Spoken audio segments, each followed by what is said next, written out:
How to block user on Facebook. Hi everybody, welcome back to our channel. In this video I'll be showing you the procedure to block user on Facebook. If you want to block user on Facebook, you need to follow the steps. So what here you need to do is actually open the Facebook application and log into your account, and also make sure that your application is completely up to date and that you're connected to an internet service. To begin with the blocking procedure, you have to first of all look for the content that you want to block. So I'm just going to go ahead and tap on the three dot icon here, and then you could simply scroll down and look for block profile.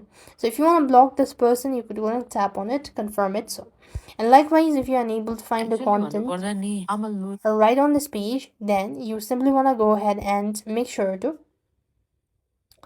tap on the search bar, type in the person who you actually want to block. Let's see, this is the person.